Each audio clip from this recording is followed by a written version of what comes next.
नमस्कार। आज हम कंप्यूटर की दिलचस्प दुनिया में उतर रहे हैं। सोचिए, वो कमरे जितने बड़े शुरुआती कंप्यूटर और आज हमारी जेब में स्मार्टफोन। सब कंप्यूटर हैं, पर कितने अलग। हमारे पास कंप्यूटर का वर्गीकरण पर कुछ जानकारी है और आज हम इसी पर थोड़ी गहराई से बात करेंगे। समझने की कोशिश करेंगे कि ये अलग अलग तरह के कंप्यूटर हैं क्या।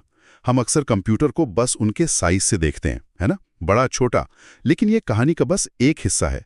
आज देखेंगे कि कंप्यूटरों को उनके साइज, उनके काम करने के तरीके, मतलब कार्यक्षमता, उनके बनने का मकसद, रफ्तार और वो डेटा कैसे संभालते हैं, इन सब आधारों पर कैसे बांटा गया है। एक तरह से कंप्यूटर की दुनिया का नक्शा समझेंगे आज। बिल्कुल। और ये समझना जरूरी है कि ये क्लासिफिकेशन सिर्फ किताबी बात नहीं है। इससे पता चलता है कि हर कंप्यूटर की अपनी खूबी क्यों है, अपनी सीमाएं क्यों हैं और क्यों किसी खास काम के लिए कोई खास कंप्यूटर ही ठीक रहता है। बड़े बड़े सुपर कंप्यूटर से लेके वो छोटी सी चिप्स जो दिखती भी नहीं, ये विविधता ही टेक्नोलॉजी की ताकत है असल में। तो चलिए शुरू करते हैं। इस वर्गीकरण को परत दर परत खोलते हैं और देखते हैं कि ये सब हमारी दुनिया को कैसे चलाते हैं। शुरुआत करते हैं सबसे आसान लगने वाले तरीके से, आकार। हमारे स्रोत में 5 मुख्य प्रकार बताए गए हैं: super computer, main frame, mini computer, micro computer और एम्बेडेड कंप्यूटर। सुपर कंप्यूटर, नाम ही काफी दमदार लगता है। हाँ बिल्कुल। सुपर कंप्यूटर मतलब परफॉर्मेंस और प्रोसेसिंग पावर का शिखर, एकदम टॉप पर। इन्हें उन कामों के लिए बनाया गया है जो आम कंप्यूटर सोच भी नहीं सकते, जैसे बहुत ही जटिल वैज्ञानिक रिसर्च हो गई, या समझ लीजिए ब्रह्मांड कैसे काम करता है उसकी नकल करना, मौसम का एकदम सटीक अनुमान लगाना, या फिर नई दवाएं खोजना। ये एक सेकंड में खरबों मतलब ट्रिलियंस में गणनाएं कर सकते हैं। लेकिन हाँ, इतनी शक्ति की कीमत भी होती है।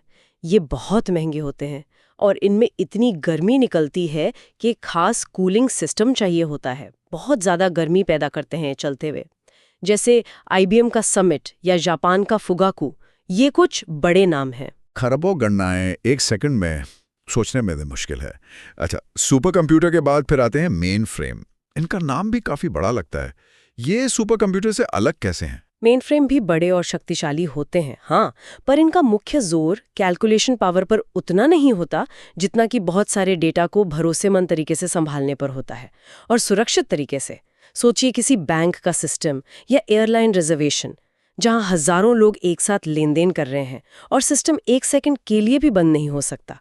मेन फ्रेम बिल्कुल इसी तरह के कामों के लिए बने हैं। ये हजारों यूजर्स को एक साथ सपोर्ट कर सकते हैं। इनमें सिक्योरिटी बहुत हाई लेवल की होती है और इनका अप टाइम मतलब लगातार चलते रहने का रिकॉर्ड वो बेहतरीन होता है। बड़े संगठनों के लिए ये रीढ़ की हड्डी जैसे हैं, जहां डेटा की सुरक्षा और उपलब्धता सबसे जरूरी है।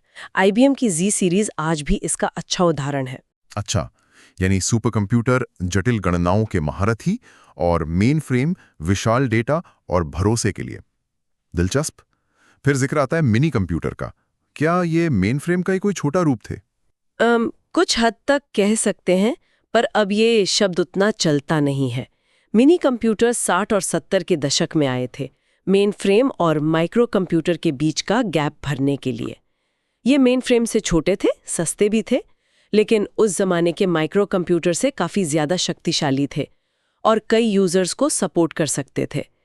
इनका इस्तेमाल अक्सर छोटे बिजनेस, यूनिवर्सिटी डिपार्टमेंट या इंडस्ट्री में कंट्रोल वगैरह के लिए होता था। हालांकि आज के पावरफुल सर्वर और वर्क स्टेशन ने काफ़ी हद तक इनकी जगह ले ली है, पर एक ज़माने में DEC वाक्स जैसी मशीनें बहुत पॉपुलर थीं और इन्होंने कंप्यूटिंग को आम लोगों तक पहुंचाने में मदद की। और फिर आती है वो कैटेगरी जिससे हम सबसे ज्यादा वाकिफ हैं, माइक्रो कंप्यूटर।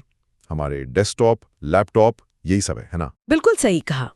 माइक्रो कंप्यूटर, जिन्हें हम पर्सनल कंप्यूटर या PC भी कहते हैं, वो तो एक क्रांति ले आए। ये माइक्रो प्रोसेसर टेक्नोलॉजी पर आधारित है। इसी की वजह से कंप्यूटर का जो दिमाग है यानी CPU, वो एक छोटी सी चिप पर आ गया। इससे कंप्यूटर इतने छोटे और सस्ते हो गए कि आम लोग और छोटे बिजनेस भी खरीद सकें। डेस्कटॉप, लैपटॉप, टैबलेट और हाँ, हमारे स्मार्टफोन्स भी सब इसी कैटेगरी में आते हैं। इनका मकसद सामान्य होता है, इंटरनेट चलाना, डॉक्यूमेंट बनाना, मनोरंजन और न जाने कितने काम जो हम रोज करते हैं। इन्होंने ही कंप्यूटिंग को सबके लिए सुलभ बनाया। और इस लिस्ट में आखिरी नाम है एम्बेडेड कंप्यूटर। ये कहाँ मिलते हैं? ये तो मैंने सुना नहीं ज्यादा। ये हर जगह हैं, पर हमें दिखते नहीं। एम्बेडेड कंप्यूटर किसी बड़ी मशीन या सिस्टम के अंदर लगे होते हैं और उनका काम होता है कोई एक खास काम करना, बस वही। हम उन्हें सीधे तौर पर कंप्यूटर की तरह इस्तेमाल नहीं करते। जैसे आपकी कार का ABS ब्रेकिंग सिस्टम है, या वॉशिंग मशीन का कंट्रोल पैनल, माइक्रोवेव का टाइमर या स्मार्ट टीवी का ऑपरेटिंग सिस्टम। इन सब में छोटे खास काम के लिए बने कंप्यूटर लगे होते हैं, पर्दे के पीछे काम करते रहते हैं।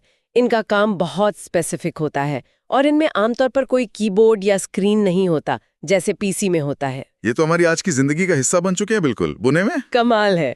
मतलब कंप्यूटर सिर्फ वो नहीं जो टेबल पर रखा है, बल्कि वो भी जो हमारे आसपास की चीजों को स्मार्ट बना रहे हैं। हाँ, चलिए अब आकार से आगे बढ़ते हैं, देखते हैं कि कंप्यूटर डेटा को कैसे प्रोसेस करते हैं, मतलब उनकी कार्य क्षमता के आधार पर वर्गीकरण। हाँ। स्रोत में 3 प्रकार बताए गए हैं, एनालॉग, डिजिटल और हाइब्रिड। हाँ। एनालॉग कंप्यूटर ये क्या थे? एनालॉग कंप्यूटर डिजिटल दुनिया से पहले इस्तेमाल होते थे। ये डेटा को लगातार बदलने वाली भौतिक चीजों के रूप में दिखाते और प्रोसेस करते थे, जैसे वोल्टेज, दबाव या तापमान। इनमें 0 और 1 वाला बाइनरी सिस्टम नहीं होता।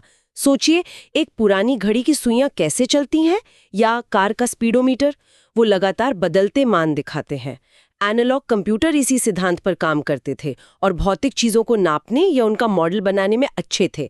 हालांकि अब डिजिटल कंप्यूटर ज्यादा सटीक और लचीले होते हैं, इसलिए ये कम हो गए हैं।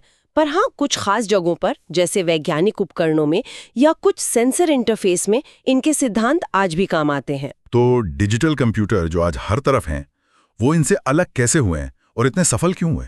डिजिटल कंप्यूटर डेटा को अलग अलग मानों में, खासकर बाइनरी कोड में, यानी 0 और 1 में दिखाते और प्रोसेस करते हैं। सारी जानकारी अंकों में बदल जाती है। इनकी सफलता का राज है इनका लचीलापन, इनकी सटीकता और इन्हें प्रोग्राम करने की क्षमता। आप इन्हें लगभग किसी भी काम के लिए प्रोग्राम कर सकते हैं, मुश्किल गणनाओं से लेकर लिखने पढ़ने या ग्राफिक्स बनाने तक। डेटा को कॉपी करना, स्टोर करना, प्रोसेस करना बिना किसी गलती के संभव है। यही वजह है कि हमारे PC, लैपटॉप, सर्वर, स्मार्टफोन सब डिजिटल हैं। ये तकनीक ज्यादा भरोसेमंद और बहुमुखी साबित हुई है। और फिर इन दोनों का मिश्रण हाइब्रिड कंप्यूटर, ये कहाँ काम आते हैं? ये तो दिलचस्प लगता है। हाइब्रिड कंप्यूटर, जैसा नाम से ही पता चल रहा है, एनालॉग और डिजिटल दोनों की अच्छी बातें मिलाते हैं। ये उन जगहों पर काम आते हैं जहां आपको असल दुनिया की लगातार बदलती एनालॉग जानकारी, जैसे तापमान या दिल की धड़कन, नापनी होती है, और फिर उस जानकारी का विश्लेषण या उसे दिखाना डिजिटल तरीके से करना होता है। इसका सबसे अच्छा उदाहरण है अस्पतालों के ICU में मरीजों की निगरानी करने वाले सिस्टम।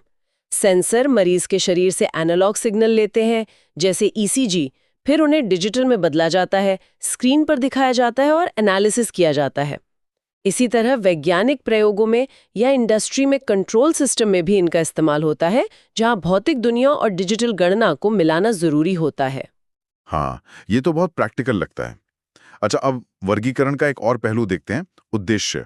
मतलब कंप्यूटर किस खास मकसद से बनाए गए हैं।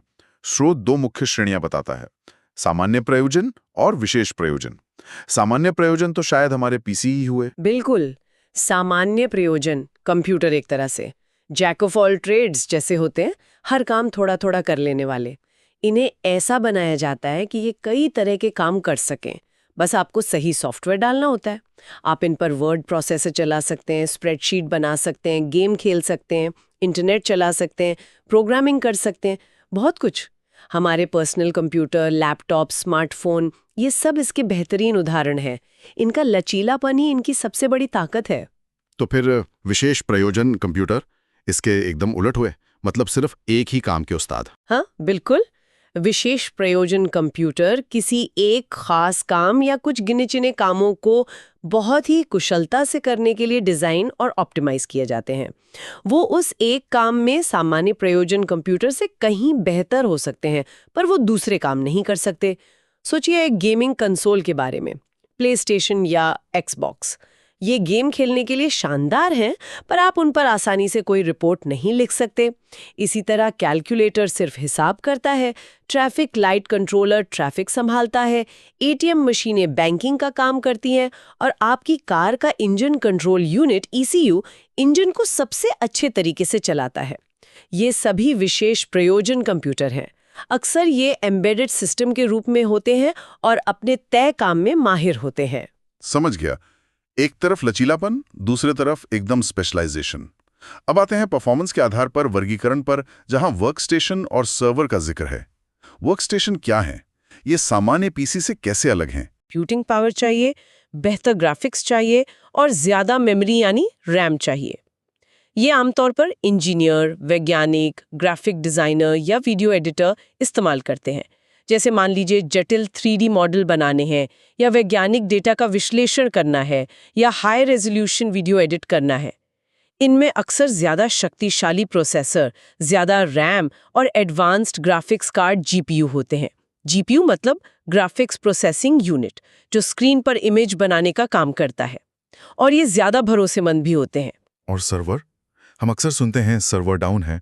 ये नेटवर्क में क्या करते हैं साला? सर्वर नेटवर्क के कह सकते हैं। गुमनाम हीरो की तरह है। ये खास कंप्यूटर होते हैं जो नेटवर्क पर दूसरे कंप्यूटरों को, जिन्हें क्लाइंट कहते हैं, सेवाएं, संसाधन या डेटा देते हैं। जब आप कोई वेबसाइट खोलते हैं तो आप एक वेब सर्वर से रिक्वेस्ट कर रहे होते हैं। जब आप अपना ईमेल चेक करते हैं तो आप एक मेल सर्वर से जुड़ते हैं। फाइलें शेयर करने के लिए फाइल सर्वर होते हैं।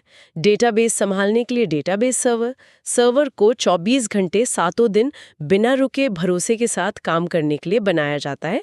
इनमें अक्सर पावरफुल प्रोसेसर, बहुत सारी मेमोरी, डेटा सुरक्षा के लिए एक्स्ट्रा स्टोरेज जैसे रेट कॉन्फ़िगरेशन होती है। रेड मतलब रिडंडेंट अरे ऑफ इंडिपेंडेंट डिस्क, जो डेटा को कई ड्राइव पर कॉपी करके सुरक्षित रखता है। और पावर बैकअप जैसे सिस्टम भी होते हैं। ये नेटवर्क को चलाने के लिए बहुत जरूरी है। यानी वर्कस्टेशन व्यक्तिगत हाई परफॉर्मेंस के लिए और सर्वर नेटवर्क को सेवा देने के लिए। ठीक है। आखिर में देखते हैं कि कंप्यूटर डेटा को कैसे संभालता है। यहां स्रोत, batch processing, real time system और ऑनलाइन प्रोसेसिंग सिस्टम की बात करता है। ये बैच प्रोसेसिंग क्या चीज है? बैच प्रोसेसिंग एक पुराना तरीका है, पर आज भी काम आता है। इसमें डेटा को तुरंत प्रोसेस नहीं करते।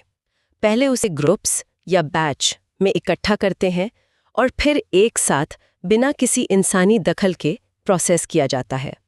ये उन कामों के लिए अच्छा है जहां बहुत सारा डेटा होता है और फौरन रिजल्ट नहीं चाहिए होता।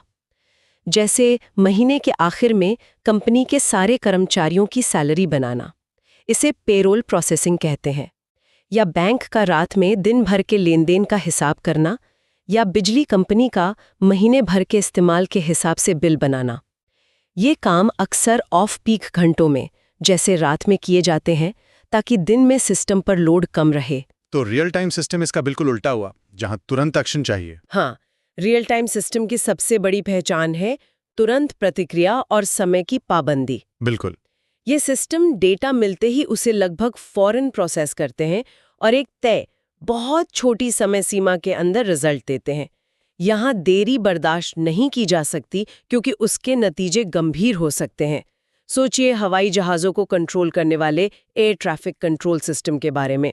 कंट्रोलर को प्लेन की सही और तुरंत जानकारी चाहिए, या कोई इंडस्ट्रियल रोबोट जो फैक्ट्री में काम कर रहा है उसे सेंसर डेटा पर फौरन रिएक्ट करना होता है, या फिर कार का एयरबैग सिस्टम जिसे एक्सीडेंट होते ही मिलीसेकंड में खुलना होता है।